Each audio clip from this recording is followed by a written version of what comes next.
نحمده ونصلي على رسوله الكريم اما بعد فاعوذ بالله من الشيطان الرجيم بسم الله الرحمن الرحيم رب اشرح لي صدري ويسر لي امري واحلل عقدة من لساني يفقهوا قولي اللهم انفعنا بما علمتنا وعلمنا ما ينفعنا وزدنا علما آمین یا رب العالمین۔ کل ہم نے اللہ تعالیٰ کا ایک نام دیکھا تھا العزیز، بہت ہی قوت والا، پاور والا، عزت والا۔ آپ نے اگر غور کیا ہو اس نام پر تو ضرور یہ بات ذہن میں آئی ہوگی کہ میں جس رب پر ایمان رکھتی ہوں وہ کس قدر قوت اور طاقت کا سرچشمہ ہے، پھر کیوں میں کہیں ماری ماری پھروں، کیوں نہ اسی کے در پہ جا کے مانگوں، کیوں کسی مزار پہ جاؤں، کیوں کسی قبر پہ جاؤں، کیوں کسی عامل کے پاس گھومتی پھروں۔ مسلمان تو پھر بے بس اور کمزور خود کو نہیں سمجھتا، وہ خود تو کمزور ہے مگر اس کا رب کمزور نہیں ہے، اس کا رب تو بہت طاقتور ہے، ساری طاقت ہی اسی کے پاس ہے۔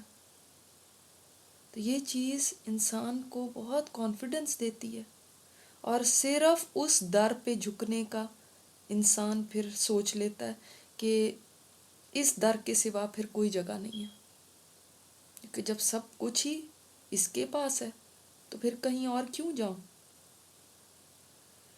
اور توحید تو یہی ہے، تو یہ نام ہمیں توحید بھی سکھاتا ہے۔ ان سارے ناموں کو سیکھنے کا مقصد یہی ہے، اللہ کی محبت دل میں آ جائے، اور اس سے فائدہ یہ ہوگا کہ عبادت اسی کی ہوگی پھر، اور عبادت کرنا آسان ہو جائے گا، اور پھر جب عبادت کرنا آسان ہوگا تو اس کا ہر حکم ماننا بھی آسان ہو جائے گا۔ اللہ تعالیٰ ہم سب کو توفیق عطا فرمائے کہ ہم اس کے حکموں پہ چلیں اور اپنی زندگی کو ان ناموں کے تحت گزاریں۔ آج جو نام ہم دیکھنے والے ہیں وہ نام میرے خیال میں سب سے زیادہ مس انڈرسٹوڈ نام ہے، اور وہ ہے اللہ تعالیٰ کا نام الجبار۔ الجبار، اس کا روٹ جبر ہے، اور جبر کا معنی ہوتا ہے کسی چیز کو طاقت سے درست کرنا، اپنے زور کے ساتھ کسی چیز کی اصلاح کرنا، یعنی اصلاح کے لیے طاقت کا استعمال کرنا، اور وہ اپنی پوری کائنات کو چلا رہا ہے اپنے زور کے ساتھ، جبرن نافذ کرنے والا ہے وہاں پہ سب اپنا حکم۔ اور اس میں عظمت کا بھی معنی آتا ہے، عظیم ہونے کا بھی معنی آتا ہے۔ علامہ طبری فرماتے ہیں کہ الجبار وہ ہے جو مخلوق کے تمام کاموں کی درستگی کرنے والا ہے، اور مخلوق کے معاملات کو طے کرنے والا ہے جو بھی ان کے حق میں بہتر ہے۔ کس کے حق میں بہتر ہے؟ مخلوق کے حق میں بہتر ہے۔ امام شوکانی فرماتے ہیں کہ جبروت کے معنی رب العزت کی عظمت کے ہیں۔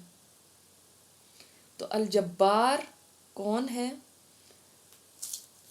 پہلا اس کا معنی کیا ہے؟ جو کمزور کی خستہ حالی کو دور کرے، اس کے حالات کو درست کرے، اور وہ جو ٹوٹے دلوں کو جوڑنے والا ہے،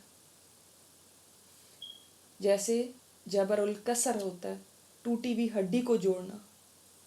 اللہ تعالیٰ اس معنی میں جبار ہے کہ وہ ٹوٹے ہوئے دلوں کو جوڑ دیتا ہے، جو مایوس دل ہیں ان کو امید دلاتا ہے، حوصلہ دلاتا ہے، مردہ دلوں کو ہدایت دے کے زندہ کرتا ہے۔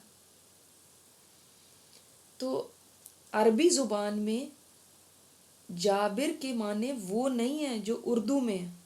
اردو میں جابر کے معنی ظالم کے ہوتے ہیں، عربی میں جابر کہتے ہیں اس کو جو ٹوٹی ہوئی چیز کو جوڑتا ہے، ٹوٹی ہڈی کو جوڑنے کو جبر کہتے ہیں۔ تو اس لحاظ سے دیکھیں تو اللہ تعالیٰ وہ ہے جو اس قدر، یعنی اس نام کے اندر کمپیشن ہے نا، کہ وہ مرہم لگاتا ہے ان دلوں پر جو ٹوٹ جاتے ہیں. بیسٹ مینڈر ہے وہ، مینڈ کرتا ہے، جوڑتا ہے. اور یہ جوڑنا کیا ہوتا ہے؟ یہ کسی کی آپ کیئر کرتے ہیں تو اس کو ہیل کرنے کے لیے کوشش کرتے ہیں نا. تو اللہ تعالیٰ کا تو اس کے اندر انسان کے ساتھ محبت کا معاملہ اور کتنی یعنی نرمی کا معاملہ پتہ چلتا ہے کہ وہ ہیل کرنا چاہتا ہے، ہیل کرتا ہے ایسے دلوں کو. جیسے آپ دیکھیں انسان ٹوٹی ہوئی ہڈی کو جوڑنے کے لیے کاسٹ وغیرہ لگاتے ہیں نا، یہ جبر ہے. تو جب بھی دل ٹوٹتے ہیں تو الجبار وہ ہے کہ وہ بھی ان کو جوڑ دیتا ہے، ان کو کمفرٹ کرتا ہے، ان کو ہیل کرتا ہے. یہ کتنی بڑی ایک بات ہے جو کہ ہم آج تک جان نہیں سکے. ہم زیادہ تر سمجھتے ہیں اس نام کے معنی کے اندر فورس ہے، سختی ہے، سزائیں دینا ہے، پتہ نہیں کوئی ایسی کوئی چیز ہم معنی اس میں لیتے ہیں. حالانکہ یہ سب تو بہت محبت کرنے والے کا ہے، بہت خیال کرنے والے کا ہے. لیکن افسوس یہ کہ ہم اسی نام کو نہ جان پائے. ہمیں پتہ ہی نہیں کہ وہ تسلیاں دینے والا ہے ایسے دلوں کو. وہ کتنا مہربان رب ہے کہ جب بندے کا دل ٹوٹتا ہے تو وہ ہے جو اس کے دل کو تھامتا ہے. تو یہ نام ہر دکھی دل کے لیے ہے. اس زندگی میں انسان کبھی نہ کبھی ضرور ہرٹ ہوتا ہے. ہر ایک کے دل کو کبھی نہ کبھی ٹھیس ضرور پہنچتی ہے. کبھی کسی کو محبت میں ناکامی ہو جاتی ہے، کبھی کوئی اپنے پیارے کو لوز کر دیتا ہے، کبھی کوئی دوست دل توڑ دیتا ہے، کبھی کسی کی امتحان میں ناکامی ہو جاتی ہے. پھر آپ دیکھیں کہ ایسے وقتوں میں لوگ کیا کرتے ہیں. کوئی مایوس ہو کے خودکشی کا سوچنے لگتا ہے، بعض سخت ڈپریشن میں چلے جاتے ہیں. وہ اس بات کو برداشت ہی نہیں کر پاتے جو ان کے ساتھ ہوا. بعض لوگ ایسے ہوتے ہیں کہ وہ نشہ وغیرہ اس طرح کی چیزوں پہ آ جاتے ہیں. بعض میوزک میں پناہ لیتے ہیں. کاش وہ الجبار کو جانتے ہوتے تو کبھی ایسا نہ کرتے. تو جس کے بھی کبھی بھی جذبات مجروح ہوئے ہوں، آج یا ماضی میں کبھی کسی نے اس کا دل توڑا ہے، یہ نام اس کے لیے ہے. کبھی کسی کی اگر بے عزتی کی گئی لوگوں کے سامنے کسی مجلس میں، اس سے اس کا دل کو اتنی ٹھیس پہنچی کہ آج بھی سوچتا ہے تو دل دکھی ہوتا ہے. کبھی بلی کیا ہو، کسی نے کسی کی باتوں نے ستایا ہو جس سے دل کرچی کرچی ہو گیا. کبھی کسی کے رویے سے راتوں کو اگر آپ چھپ چھپ کے روئے ہیں، یہ نام پھر آپ کے لیے کتنا پیارا نام ہے نا. جس کا کبھی کوئی پیارا دنیا سے چلا گیا ہو، اس کا دل کیسا کٹ جاتا ہے اس دکھ سے. یہ نام اس کے لیے. ہر وہ انسان جس پہ کبھی بھی دل میں تکلیف ہوئی ہے کسی وجہ سے بھی، ان سب کے لیے. کسی پہ الزام لگا دیے جاتے ہیں، لوگ الزام لگا دیتے ہیں، جھوٹے الزام، وہ معصوم ہوتے ہیں، کیسی تکلیف ہوتی ہے. تو ایسے سب لوگ پورے یقین کے ساتھ اس الجبار کی طرف رجوع کریں تو ضرور دل کو جوڑ دے گا. اور دیکھیں اس نام میں بھی ایگزیجوریشن ہے، جیسے غفار، قہار نا، اسی طرح جبار، بہت مبالغہ ہے. یعنی وہ جب دل کو جوڑتا ہے نا تو ایسا جوڑتا ہے کہ پھر کبھی دکھ رہتا نہیں ہے، ایسی دل کو تسلی دے دیتا ہے. الٹیمیٹ اس کے اندر، یعنی اتنی اس نام کے اندر ایگزیجوریشن ہے. الٹیمیٹ بالکل مطلب مکمل طور پہ اس دل کو جوڑنے والا. ایک ہوتی ہے جسمانی طور پہ کسی چیز کا ٹوٹنا، وہ بھی آپ کو پتہ ہے یہ جو ڈاکٹر ہڈیاں جوڑنے والے ہوتے ہیں آرتھوپیڈ جن کو آپ کہتے ہیں، ہم کہتے ہیں یہ ہڈی جوڑتے ہیں، حالانکہ فیکٹ یہ ہے کہ ان کے پاس کوئی گلو وغیرہ نہیں ہوتی کہ وہ جوڑنے والے ہو گئے، بلکہ وہ تو صرف جو ہڈی ٹوٹ جاتی ہے اس کو اس کی جگہ پہ رکھ دیتے ہیں اور کچھ بھی نہیں کرتے، وہ وہاں پہ اس کو باندھ دیتے ہیں اس جگہ کو۔ ان ہڈیوں کو جوڑتا کون ہے؟ اللہ الجبار۔ کئی لوگوں کے آپ نے سنا ہوگا پسلیاں ٹوٹ گئیں کسی ایکسیڈنٹ میں، کہیں اور کوئی ہڈی ٹوٹ گئی، آپ سوچتے ہیں یہ ڈاکٹر جوڑتے ہیں؟ نو، اللہ جوڑتا ہے۔ جیسے وہ ان ٹوٹی ہڈیوں کو جوڑتا ہے، وہ بھی اس کو بھی میں نے آپ کو بتایا نا، جو ٹوٹی ہڈی کو جوڑتا ہے عربی میں اس کو جابر کہتے ہیں، وہ سرجن یا آرتھوپیڈ جو یہ کام کرتا ہے، اور اللہ تعالیٰ کا نام اسی سے تو ہے الجبار۔ ہاں مگر جابر اور جبار میں یہ فرق ہے کہ جابر وہ ہے، انسان بھی جابر ہو سکتا ہے، جیسے آپ کو بتایا سرجن کا نام، تو جابر اور جبار میں فرق یہ ہے، جابر جو ایک دفعہ 2 دفعہ مینڈ کر دے گا، اگر دلوں کے جوڑنے کی بات کی جائے تو ایک دفعہ کوئی کام آ جائے گا، ایک دفعہ آپ کو تسلی دے دے گا، اور ہر وقت تو وہ موجود نہیں رہ سکتا نا۔ آپ کو مثال کے طور پہ کوئی کال کرتا ہے کہ آپ آ جائیں، ہمیں کچھ تسلی چاہیے، ہمارے گھر میں یہ دکھ تکلیف ہو گیا، یہ پریشانی ہو گئی ہے، آپ سے بات کرنی ہے، انسان ہو سکتا ہے اس وقت نہ اویلیبل ہو، اس کی نہ سچویشن ہو کہ وہ دوسرے کے پاس جائے اور اس کو تسلی دے، تو انسان جابر ہو سکتا ہے، لیکن جبار وہ ہے جو ہر وقت ہیل کرنے والا ہے، انسان کے دکھ کے اوپر ہر وقت موجود ہے مرہم لگانے کے لیے۔ یہ کام انسان نہیں کر سکتے، انسان میں یہ طاقت نہیں ہے، مگر اللہ ہے نا، جب بھی جاؤ گے اس کے پاس اس کو موجود پاؤ گے۔ آپ صلی اللہ علیہ وسلم جب طائف میں پتھر کھائے تھے نا، اور اس قدر دکھی ہوئے تھے، ان لوگوں نے یعنی مکہ سے مایوس ہو کے طائف کی طرف گئے کہ وہ لوگ ہو سکتا ہے وہ مان جائیں اور مجھے پناہ دے دیں، تو جس وقت ان لوگوں نے برا بھلا کہا، ان کے بچوں نے پتھر مارے، آپ صلی اللہ علیہ وسلم زخمی ہو گئے، جوتے آپ کے خون سے بھر گئے، استغفر اللہ، جسم کے ہر عضو پہ پتھر مسلسل برس رہے تھے۔ ایسے میں آپ صلی اللہ علیہ وسلم نے ٹوٹے ہوئے دلوں والے کو جو جوڑنے والا الجبار ہے اس کو پکارا تھا، کیا فرمایا تھا؟ اللہ میں تجھ سے شکایت کرتا ہوں اپنی کمزوری کی اور لوگوں میں ذلت کی، اے ارحم الراحمین، تو مجھے کس کے حوالے کرتا ہے؟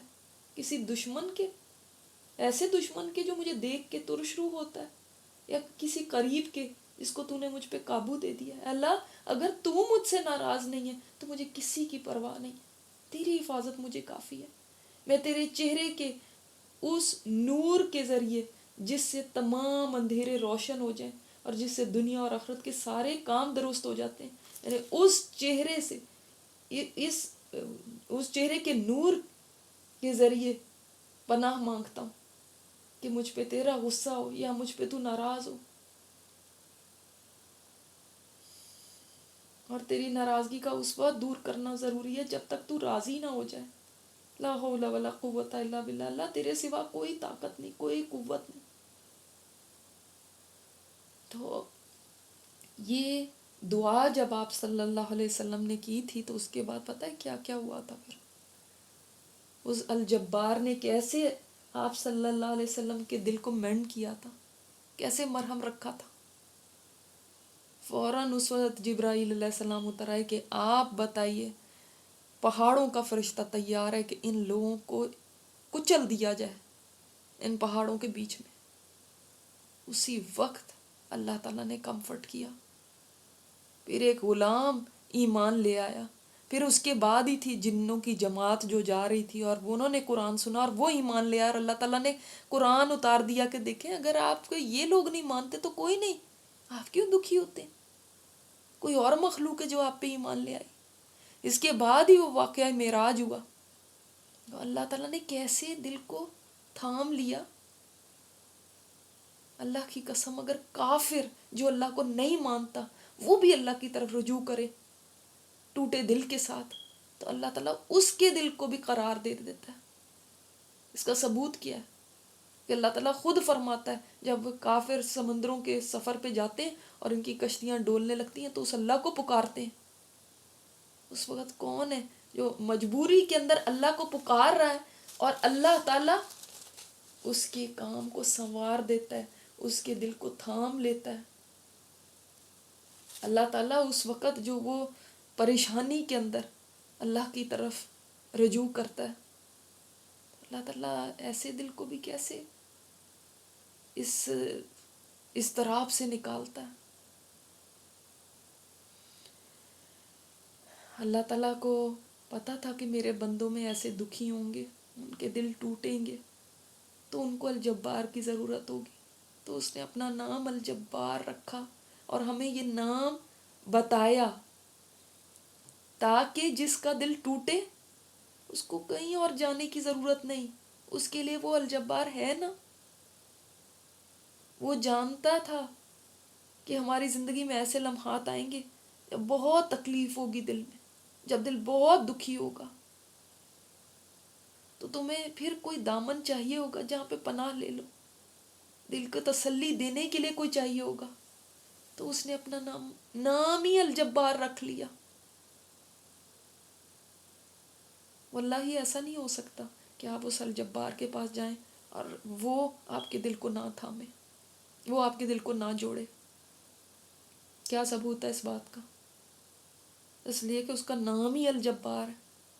اور ایسا تو نہیں ہے نا, ہماری طرح تھوڑی ہے کہ ہم اپنا نام کچھ رکھ لیتے ہیں اور ہمارے اندر وہ چیز ہی نہیں ہوتی. اللہ تعالیٰ جو اپنا نام بیان فرماتے ہیں وہ اس کی صفت ہے, وہ کام کرنے والا ہے. اس کا کوئی نام ایسا نہیں ہے کہ بس نام ہی ہے اور وہ کام نہیں ہے اس کے اندر, ایسا نہیں ہے. تو اس نام کو سمجھنے کے بعد کوئی ایسا ہوگا جو اپنے دکھوں کے لیے کسی اور کی طرف دیکھے, اس کو چھوڑ کے. شیطان ایسے وقت میں ہی آ کے کہتا ہے آگے پیچھے تو تم کبھی اللہ کے در پہ گئے نہیں, آج جا کے جھکو گے, یہ تو بڑے مطلب کی بات ہے, شرم کرو کچھ, منافق ہو تم, جب مسئلہ حل ہو جائے گا نا پھر جانا. نہیں نہیں نہیں, یہی تو عبادت ہے کہ انسان بڑے مان کے ساتھ اس الجبار کے سامنے ہاتھ باندھ کے کھڑا ہو جائے اور سجدے میں جا کے اپنے آنسوؤں سے مسلح کو تر کر دے. تب اس الجبار کی جباری جوش میں آتی ہے, وہ متوجہ ہو جاتا ہے, وہ کمفرٹ دیتا ہے, وہ دل کو جوڑ دیتا ہے اور اتنا قریب ہو جاتا ہے انسان اس وقت اللہ تعالیٰ کے. بھلا شیطان کو یہ کیسے گوارا ہوگا؟ وہ ادھر ادھر دھکے دلاتا ہے, اس کے پاس جاؤ, اس کے پاس جاؤ, وہ کرے گا تمہارا, وہ تمہیں تسلی دے گا, پھر تسلی آ جائے گی, وہ تمہارے دل کو جوڑے گا. نہیں. ہم موسیٰ کا قصہ دیکھیں, سورۃ القصص میں پڑھ کے دیکھیے گا. جب موسیٰ علیہ السلام کو جنم دیا تھا, اللہ تعالیٰ نے دل میں ڈالا کہ جب تم خوفزدہ ہو نا تو اس کو دریا میں ڈال دینا. اب دیکھیں کوئی عورت اپنا بچہ دریا میں ڈال دے, اس کا حال کیا ہوگا. لیکن اللہ تعالیٰ وہ الجبار ہے کہ وہ خود دل کو تسلی دے رہا ہے. ولا تخافی ولا تحزنی, نہ ڈرو, نہ غم کرو, کیوں فکر کرتی ہو, ہم تمہارے پاس واپس اس کو لوٹا دیں گے. کیونکہ وہ دل کو تھامتا ہے نا. یہ کام نہ کوئی جج کر سکتا ہے, نہ سائیکیٹرسٹ کر سکتا ہے, نہ کوئی ڈاکٹر کر سکتا ہے, کوئی نہیں کر سکتا یہ. اب حالانکہ موسیٰ کا کوئی یعنی ایسا اس چیز کے ساتھ کوئی تعلق نہیں بنتا کہ جو فرعون کو موسیٰ علیہ السلام نے دعوت دی تھی یا کس طرح بنی اسرائیل کو لے کے نکلے, اس کے ساتھ کوئی تعلق نہیں ہے. مگر اللہ تعالیٰ نے آیات اتار دی کہ اس وقت موسیٰ کے دل پہ کیا گزر رہی تھی اور اللہ تعالیٰ کیسے تسلیاں دے رہا تھا. ہمیں کیا سمجھایا کہ اللہ کو ہر دل کا خیال ہے. کوئی مرد ہو، عورت ہو، کوئی بھی ہو، بوڑھا ہو، جوان ہو، کسی رنگ و نسل کا ہو، اس سے اس کو فرق نہیں پڑتا. تم اس کی طرف آ کے دیکھو. وہ موسیٰ کوئی نبیہ تھوڑی تھی، ایک عام عورت تھی. اللہ نے دکھا دیا کوئی بھی میرے لیے عام نہیں ہے، سبھی تم میرے لیے اسپیشل ہو. وہ سب کے دلوں کا یہ احساس کرتا ہے. اس نے اپنی یہ صفت قرآن میں لا کے ہمیں سکھا دیا کہ میرے پاس آ جائے کرو جب بھی تمہارا دل ٹوٹے. میں ہوں نا تمہارے لیے، میں تم سب کے لیے الجبار ہوں، اور تم سب میرے لیے اہم ہو. کبھی یہ نہ سوچنا کہ اس کو ہماری کیا پرواہ، اس کی اتنی بڑی خدائی ہے، اس کو بھلا اس بات سے کیا لگے کہ میرا دل ٹوٹ رہا ہے یا میرے اوپر کیا گزر رہی ہے، اس کو کیا پڑی ہے میری. نہیں، آپ کتنے قیمتی ہیں اللہ کے لیے، اور آپ کا دل کتنا قیمتی ہے، اور اس کو کتنا احساس ہے آپ کے دل کا، اور آپ کے دل ٹوٹنے کا اس کو کتنا احساس ہے کہ اس نے اپنا نام الجبار رکھا. دیکھیں اگر اس کو دلوں کی پرواہ ہی نہ ہوتی تو کیوں اپنا یہ نام لوگوں کو بتاتا؟ وہ پھر اس نام کو چھپا کے رکھتا نا، کہ کہیں یہ نہ ہو کہ سارے مسئلے مجھے سنانے آ جائیں اور اپنے دکھڑے ہر وقت میرے سامنے بولتے رہیں. جیسے کوئی بڑے بڑے لوگ ہوتے ہیں، ان کے پاس پہنچنے کے لیے یا ان کے جو نمبر وغیرہ ہوتے ہیں وہ کسی کو عام دیے نہیں جاتے. ہر کوئی کال کر کے ان کو اپنی شکایتیں، کوئی گورنر ہے، کوئی پریزیڈنٹ ہے، ہر کوئی ان کو اپنی شکایتیں سناتا رہے گا تو وہ نہیں سن سکتے. اللہ تعالیٰ نے اپنا نمبر سب کو ہی دے دیا جب اس نے اپنا یہ نام بتا دیا. یہی اس بات کا ثبوت ہے کہ وہ چاہتا ہے کہ تم آ جاؤ اس کے پاس. وہ چاہتا ہے کہ ایک ڈپریسو دل جو ہے اس کو کمفرٹ کرے. کیا اس نام میں یہ بات نہیں جھلکتی کہ وہ خود فرما رہا ہے کہ میں ہوں نا تمہارے لیے، میں ہی تو ہوں، میں ہی تمہارے زخموں کو بھر سکتا ہوں، تمہارے ٹوٹے دل کو جوڑ سکتا ہوں. تو آ جاؤ نا میرے پاس. تو اس کو پکارے، یا جبار اجبر کسری. آپ صلی اللہ علیہ وسلم یہ دعا مانگا کرتے تھے، اے جبار اجبر کسری، کہ میرے ٹوٹے ہوئے کاموں کو، میرے ٹوٹے ہوئے جذبات کو، ٹوٹے ہوئے دل کو جوڑ دے.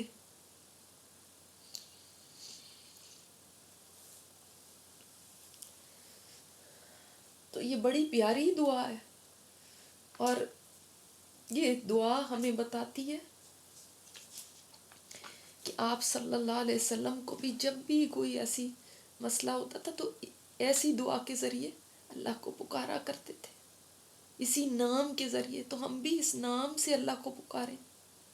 یہ غموں سے بچنے کا نسخہ ہے کہ الجبار کے ہم معنی کو، مفہوم کو بار بار سوچیں، ہمیں سمجھ ہو کہ ہم کس کو پکار رہے ہیں. دل میں یہ خیال جما لیں کہ بگڑے ہوئے حالات کو بنانا، پریشانیاں، ٹینشن، ڈپریشن کو دور کرنا، مصیبتوں کے اندھیروں میں سے نکالنا، اجڑی ہوئی زندگی کو سنوارنا اسی الجبار کے قبضہ قدرت میں ہے. اور ہوگا وہی جو الجبار کو منظور ہوگا. وہی وہ ذات ہے جو کمزوروں کی دلجوئی کرتی ہے، پریشانی اور مشکلات میں پھنسے ہوئے انسانوں کو سہارا دیتا ہے، جو صبر دیتا ہے، جو اس پر ثواب دیتا ہے. پھر اس کے در کو چھوڑ کے کسی اور در پہ جانا کہ پریشانی ختم ہو جائے، امن مل جائے، سکون مل جائے، یہ تو جہالت کی بات ہے. چین اسی کے پاس ہے، سکون اسی کے پاس ہے. یاد رکھیں آپ کسی بھی حالات سے گزر رہے ہیں نا اس وقت، کوئی بھی آپ کا اگر مسئلہ ہے تو اللہ کا کوئی نہ کوئی نام ضرور ہے جس کے ذریعے آپ اس کو پکار سکتے ہیں اپنے اس کام کے لیے. اس لیے اللہ کے ہر نام کو اچھی طرح سمجھیں، اس کو یاد رکھیں، تاکہ جب بھی آپ کو کوئی بھی بات ہو آپ کو پتا ہو میں نے کس نام کی تکرار کرنی ہے، کس نام کو کہہ کہہ کے اللہ کے دروازے کو کھٹکھٹانا ہے. میں نے اس نام کو چھوڑنا ہی نہیں. جیسے آپ کو رزق چاہیے، اللہ تعالیٰ کا نام ہے رزاق. آپ کو رحم چاہیے الرحمن. آپ کو مغفرت چاہیے الغفار. آپ کا دل ٹوٹ جاتا ہے، آپ کو تکلیف ہے تو الجبار. ہماری بڑی بدقسمتی ہے، ہمیں بچپن سے آج تک کبھی کسی نے اپنے اللہ کا تعارف ہی نہیں کرایا اس کے اسماء کے ذریعے. ہمیں بتایا ہی نہیں کہ اللہ وہ ہمارا رب کیسا ہے.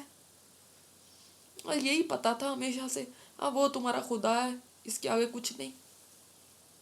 ہم نے بھی ایک سخت حکمران کے طور پہ اس کو سمجھ لیا کہ بس وہ حکم دیتا رہتا ہے، بس یا تو کچھ کرنے کا حکم دیتا ہے یا کچھ کرنے سے روکتا ہے. That's it.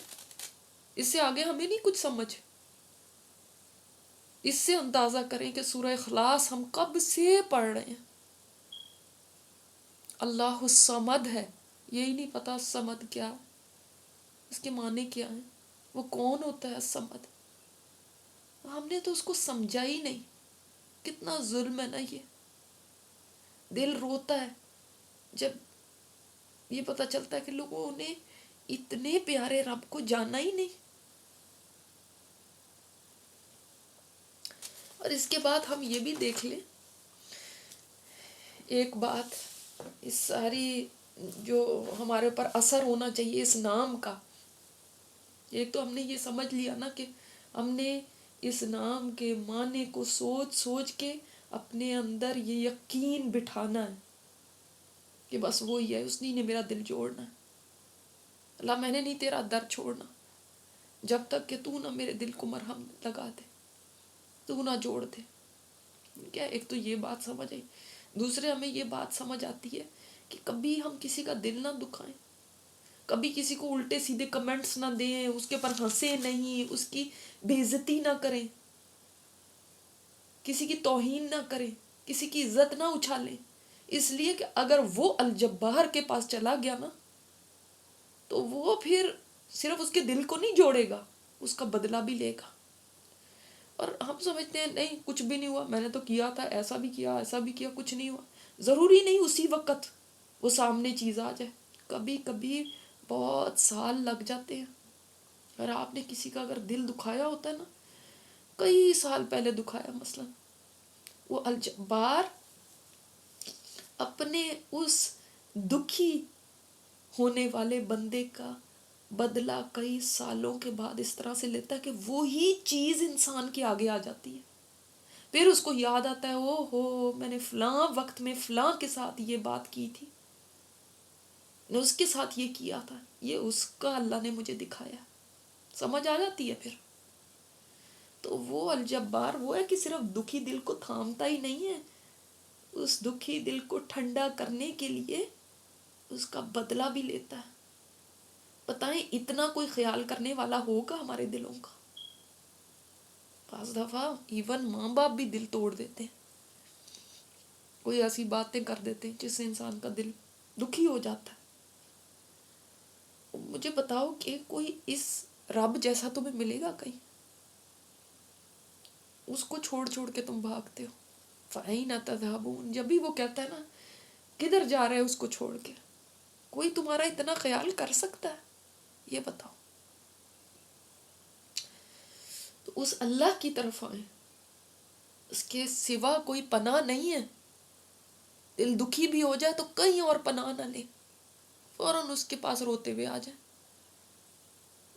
وہ ہمیں ایسے چاہتا ہے جیسے ایک بچہ اپنی ماں کے ساتھ ہوتا ہے نا، اس کا تعلق، وہ چاہتا ہے کہ ایسا تعلق ہمارے رب کے ساتھ ہو.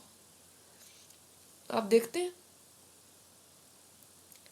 کہ جب بچہ دکھی ہوتا ہے، بچے کو کچھ چاہیے ہوتا ہے، بچہ کچھ مانگتا ہے، کس کی طرف بڑھتا ہے، کس کی طرف جاتا ہے؟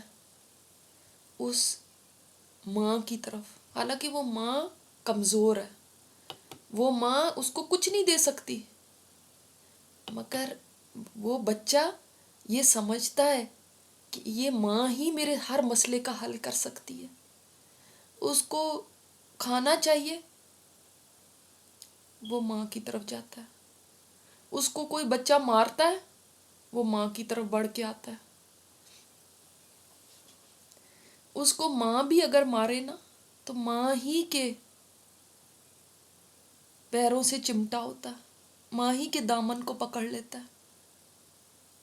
بعض دفعہ آپ نے دیکھا ہوگا مائیں اوپر سے مار رہی ہوتی ہیں، بچے ٹانگوں سے چمٹے ہوتے ہیں، رو رہے ہوتے ہیں، لیکن ماں کی ٹانگ سے چمٹتے. یہ نہیں کہتے کہ اب تو نے مارا ہے میں ادھر کہیں اور جا رہا ہوں. اللہ تعالیٰ چاہتے ہیں تم ایسے ہو جاؤ. تمہیں کچھ چاہیے ہو میرے پاس آؤ، تم دکھی ہو میرے پاس آؤ، تمہیں کوئی اور ہرٹ کرتا ہے تم میرے پاس دوڑ کے آ جاؤ. اللہ اکبر. ہم کبھی اگر کسی کا دل ایسے دکھا چکے ہیں تو فوراً اس سے معافی مانگ لیں. خاص طور پہ اگر خدا نہ خواستہ اپنے والدین کا کسی وقت دل دکھایا، میرے خیال میں سب سے زیادہ تو والدین کا ہی دل دکھایا جاتا ہے. تو اس سے پہلے کہ والدین الجبار کے پاس چلے جائیں، اور وہ الجبار کے پاس چلے گئے تو تب بہت ہی بڑی مشکل ہو جائے گی ہمارے لیے. تو ان کی فیلنگز کو کبھی ہرٹ کیا ہے تو معافی مانگ لیں. آج کا ہمارا کرنے کا کام ہی یہی ہے کہ کسی کو بھی ستایا ہے یاد کریں، کسی کو بھی، اپنی ساس کو، اپنی نند کو، اپنی بھابھی کو، اپنے اور کسی دوست کو، کسی اور رشتہ دار کو فوراً معافی مانگ لیں. فون کریں، ٹیکسٹ کریں، اس کے پاس چلے جائیں. اور اگر آپ کو یاد ہی نہیں ہے، کوئی بھی نہیں یاد آتا، تو ویسے دعا کر لیں جیسے آپ صلی اللہ علیہ وسلم کیا کرتے تھے. حالانکہ آپ صلی اللہ علیہ وسلم تو رحمت اللہ للعالمین تھے، لوگ ان کا دل دکھاتے تھے، انہوں نے کبھی کسی کو برا کہا ہی نہیں تھا، نہ کبھی کسی کا دل دکھایا تھا. اس کے باوجود وہ دعا کیا کرتے تھے، اللہ میں نے جس مومن کو بھی برا بھلا کہا ہو، سبب تو ہو کا لفظ ہے، میں نے جس کو بھی میں نے کوئی گالی دی ہو، توہین کی ہو، برا کہا ہو، تو اس کے لیے اسے قیامت کے دن اپنی قربت کا ذریعہ بنا دینا. یعنی اللہ اس بات کی وجہ سے قیامت کے دن اس کو اپنی قربت دے دینا. یہ دعا مانگا کرتے تھے. تو پھر اس بندے کے لیے کہ اللہ میں نے جس کا بھی دل دکھایا، یا اللہ تعالیٰ کسی کو بھی میں نے برا کہا ہے، کوئی بھی میری وجہ سے ہرٹ ہوا ہے، تو اللہ تعالیٰ قیامت کے دن اس کو اپنی قربت عطا فرمانا. اردو میں تو ہم یہ کہہ سکتے ہیں. تو ان سے معافی مانگ لیں، یہ اسی کے اندر ہماری خیر ہے. اللہ تعالیٰ نے سورہ نور میں فرمایا نا، وَلْيَعْفُوا وَلْيَصْفَحُوا أَلَا تُحِبُّونَ أَن يَغْفِرَ اللَّهُ. تم معاف کر دو، درگزر کرو. کیا تم نہیں چاہتے کہ اللہ تمہیں معاف کر دے؟ تو اگر ہمارا کسی نے دل دکھایا ہم معاف کر دیں، ہم جانے دیں. کیا؟ اور یہ دعا کریں کہ اللہ تعالیٰ تو اس وجہ سے مجھے معاف کر دینا.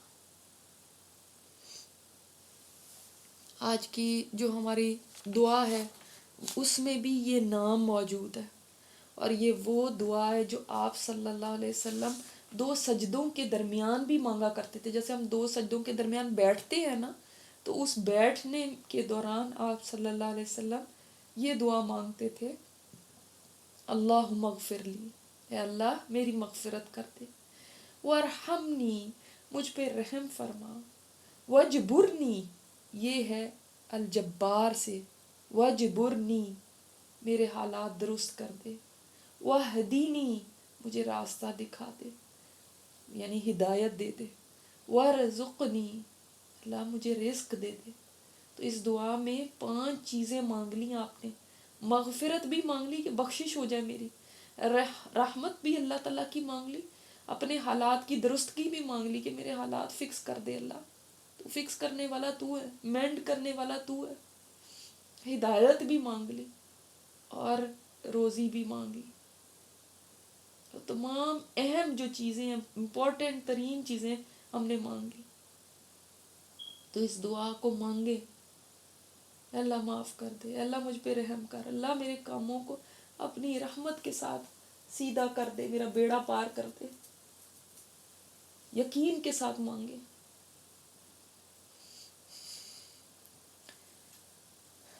آج کا جو ذکر ہے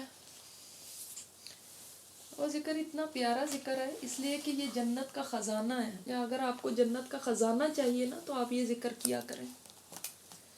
اور یہ اس لیے بھی بڑا پیارا ذکر ہے کہ انسان اس میں اپنی ویکنس اللہ تعالیٰ کو دکھاتا ہے کہ میرے پاس کوئی طاقت نہیں ہے، کوئی قوت نہیں ہے. ساری طاقت، ساری قوت اللہ کے سوا کسی کے پاس ہے ہی نہیں. ساری طاقت و قوت کا سرچشمہ اللہ ہی ہے.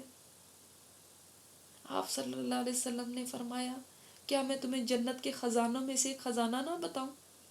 تو ابو موسیٰ اشعری فرماتے ہیں میں نے کہا اللہ کے رسول کیوں نہیں، ضرور بتائیں. آپ نے فرمایا لا حول ولا قوت الا باللہ. یہ پڑھا کرو، جتنا بھی پڑھیں آپ تو بہت اچھا ہے. اس کے بارے میں اس کو یہ بھی کہا گیا یہ جنت کا دروازہ ہے. لا حول ولا قوت الا باللہ. اللہ تعالیٰ چاہتا ہے انسان مان جائے اللہ میرے اندر نہیں طاقت ہے، اللہ میرے اندر نہیں قوت ہے.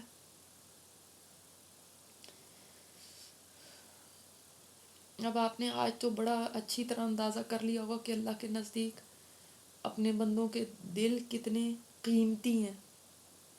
تو اس مہینے میں ہم چونکہ روزے رکھ رہے ہیں، عبادت میں مصروف ہیں، تو یہ نہ کریے گا کہ اپنے حقوق العباد بالکل ہی جانے دیں. کوئی ایز مدر، ایز ماں یا ایز بیوی آپ کے اوپر جو بھی ذمہ داریاں ان کو چھوڑ چھاڑ کے جی میں تو اپنے مسلح پہ بیٹھی ہوئی ہوں، اب بچوں کو کھانا مل رہا ہے یا نہیں مل رہا، شوہر کے حقوق ادا ہو رہے ہیں یا نہیں ہو رہے، مجھے اس سے کوئی فرق نہیں پڑتا. نہیں، عبادت بھی کرنی ہے اور اپنی ذمہ داریاں بھی نبھانی ہیں. کیونکہ جو ذمہ داریاں ہم نبھا رہے ہیں اس نیت کے ساتھ کہ یہ اللہ ہی کا حکم ہے، اللہ نے میرے اوپر ڈالی ہیں، میں اللہ کی خاطر کروں گی، اور ان کو پورا کرتے ہوئے بھی اللہ کو یاد کرنا، یہ بھی تو عبادت ہے. ہم بس عبادت یا ہم نیکی نا بس اتنا محدود ہمارا ذہن ہے کہ بس یہ چیز ہے نیکی، اس سے آگے نہیں. اگر ان کو کوئی تکلیف پہنچتی ہے ہماری وجہ سے تو پھر دیکھیں کہ ان کے دل کو دکھی کرنا، کسی کے دل کو پریشان کرنا، پھر یہ کیا اس کا نتیجہ ہو سکتا ہے. یہ بھی ہے کہ فیملی میں بھی ایک دوسرے کے ساتھ ہمیں کوآپریٹ کرنا چاہیے، نہ شوہر بیوی سے بہت زیادہ ڈیمانڈ کرے، نہ بچے اتنے زیادہ ڈیمانڈنگ ہو جائیں، نہ رشتہ دار بہت ایکسپیکٹیشن رکھیں. اس مہینے میں اللہ کی عبادت کے لیے دوسرے کو فارغ کرنے کی کوشش کریں تو ان کو بھی اجر ملے گا. لیکن اس کا مطلب یہ نہیں ہے کہ ہم سب چھوڑ چھاڑ کے بس رمضان شروع ہوا نہیں ہے تو ہمارا اعتکاف شروع ہو گیا، آپ بس رہبانیت اختیار کر لیا تو پھر ہم جنگل میں ہی جا کے بیٹھ جائیں آپ پھر ایک مہینے کے لیے. کچھ کرنا تو ہے نہیں، گھر میں ہوتے ہوئے بھی ہم اگر ایبسینٹ ہیں، کبھی ہم سو رہے ہیں تو اب کیونکہ ہم تو رات کو جاگے تھے، اب کوئی بچہ ہے، کوئی گھر میں بزرگ ہے، کوئی بیمار ہے، ان کو کیا کھانا ملا نہیں ملا، ان کی کوئی ٹیک کیئر ہوئی نہیں ہوئی، اس سے ہمیں اگر کوئی سروکار نہیں ہے تو یہ کوئی عبادت نہیں ہو رہی ہماری، یہ کوئی اچھی بات نہیں ہے. ہم اپنے قرآن لے کے بیٹھے ہوئے، اب جس کا جو دل چاہے جو کرے، ہمیں اس سے کچھ نہیں ہے. یہ درست نہیں ہے. دونوں چیزوں کو لے کے ساتھ چلنا. اللہ تعالیٰ ہمیں حکمت عطا فرمائے اور ہر معاملے میں اللہ تعالیٰ ہمیں اپنی طرف رجوع کرنے والا بنا دے. سبحانک اللہم و بحمدک نشہد ان لا الہ الا انت نستغفرک و نتوب الیک. السلام علیکم و رحمۃ اللہ وبرکاتہ.